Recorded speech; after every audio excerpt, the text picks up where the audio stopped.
Hey guys, today I'm going to film a little bit of a demonstration on how I shade my drawings in pencil. This should hopefully help you out a little bit with your grid drawing projects. So first I wanted to show you a finished drawing of mine. I'm working on a series of 2 drawings, one of each of my sons. So I finished the one of my younger son first. So I'll show it to you guys. So you can see, it goes all the way down. I believe it's about 10 inches by 13 inches total.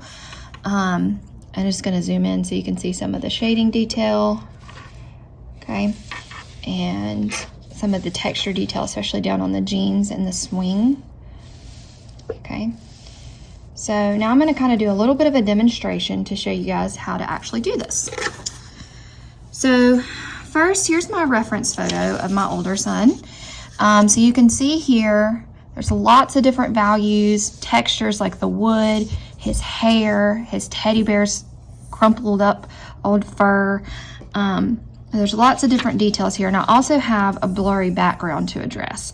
So I'll show you what I have so far. I started out just like you guys did with my contour lines, and you can see some of those contour lines are still visible in the face, right? And in the hair and the hand. I haven't really started shading much on those. So today I'm going to be working on, I believe I'm going to focus on the teddy bear and just getting some of those values in. So what I like to do when I'm setting up my drawing space is I like to have my reference photo right by me. Typically I'm looking at my reference photo on my phone or an iPad, but I'm filming with my phone today, so I have a printed version of my reference photo. So you guys could use your Chromebooks for that. And then I have all my tools straight over here, ready to go. And so I should be ready to go ahead and start drawing at this point. So I'm gonna scoot you guys over just a little bit. And I am gonna zoom you in just so you can see what I'm doing. So first I'm gonna start by putting in this really dark shadow between my son's cheek and his teddy bear. You can see it's kind of blank right there. And I'm gonna go in with my darkest pencil. For you guys, that's going to be your 6B, okay? I actually have a little bit darker than that. I have an 8B and a 7B, so I'm going to go in with my darkest, which is an 8B. It's just what I have on hand. So I also like to keep an extra sheet of blank printer paper to keep underneath my hand so I don't smudge my work. So I would start by slowly building up my color, my value. And just like we talked about in class, you want to move your hand towards the back of your pencil, and you also want to shade in slow concentric circles. And what I mean by that is instead of shading up and down or back and forth, we're shading in really, really small circles. So these circles are so small that you can't see them, right? So I'm going to kind of show you what not to do on this extra paper. You don't want to do circles like this because you can see that. You also don't want to do them this big because you can see those. You want them to be so small that you cannot tell where one circle ends and another circle begins. So I have that value down. Now this is an 8B, which is even darker than your 6B, so you can tell that I'm barely applying pressure. And then you could take either your finger or a blending stump or Kleenex, Q-tip, something like that. Go over that value area you just created and blend it out if that's the texture you're looking for in that particular area. So again, I'm just going to go back in with my 8B pencil and I'm slowly building up this value. And I want to pay attention to my edges. So right here between my son's face and this shadow is a sharp edge. That's a hard edge. So I'm not going to fade that into his face. I'm going to leave it really dark right up against his face because that's how it is on my reference. I'm going to slowly work my value down, and I'm going to pay attention to where this value needs to stop because it runs into his shirt right here. So I want to kind of leave that as is. And as I work further into the bear, I'm still continuing to do those concentric circles, but I'm lightening my pressure just a bit because the shadow is the darkest right up against his face. And to achieve that really, really rich, dark, almost black value, that level 9 value, I'm gonna have to do several layers, and that is okay. One pass on an area in a drawing is rare. So just keep that in mind. So I'm going back into my second layer, and I'm applying more pressure. So more pressure than I did my first pass. It's important to start out slow and build your way up, because then if you make a mistake, it's a lot easier to correct it. It's a lot easier to make your values darker than it is to try to erase out a value that you got too dark.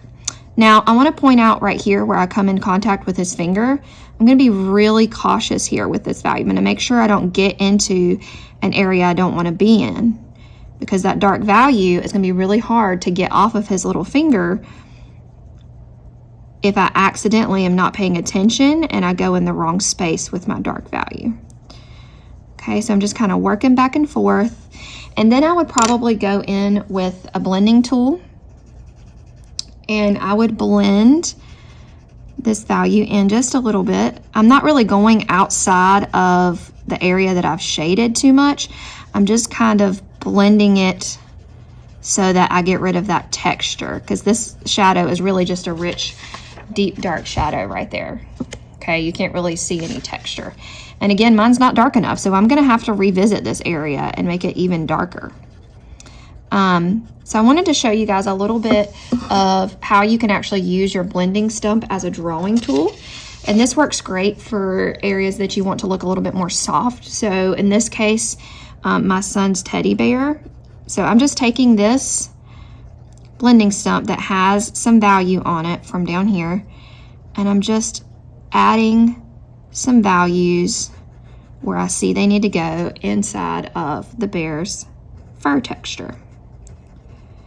I've done some indications of where to put my shadows and highlights with my contour line, but most of it I'm gonna make up as I go, because the bear's fur is not the most important part of the picture. So if each little piece of hair is not in the right place, it's not gonna matter as much as it will like on my son's hair, right?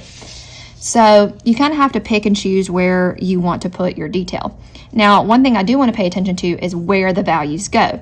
So you can see right here in the center of the head, it's a little bit lighter, and it's also lighter across the top, because that's the place that the sunlight is hitting the bear. So I do want to be mindful of that as I'm drawing. But other than that, you just want to kind of mimic that texture as closely as you can. You can also use your eraser as a drawing tool. So let's say I've got this area shaded in. It's going to be a little lighter than it should be, but let's say this area is shaded in the way I want it to be. And I want to add some of that fur texture. I can take a kneaded eraser and draw some of that texture in there just by kind of squiggling it around. I could also take like a eraser pencil like this, or you could use the eraser on the back of your like number 2 pencil or your mechanical pencil to get some thinner lines. And they also make really small clickable erasers like this. This is called the Tombow Mono Eraser, and you can get some real fine lines with that. Okay, so if you guys are interested in using any of these tools, you can see I'm kind of making the fur texture there. It's not finished, but it's getting there. Looks better than it did before, right? I'm not done with this area, but you can see up here in this ear, I've done a little bit more work up here, and I can kind of go in and add a few little pieces, like a string that's coming off the ear right here. There's lots of little things you can add in just using your eraser as a drawing tool. Okay, so I'm going to draw for a little bit, and I'm going to try to time lapse some of my shading just so you guys can see how I work. But hopefully this has been helpful to you, and I'm looking forward to seeing your finished grid drawings. So far they look awesome. Thanks for all your hard work, guys.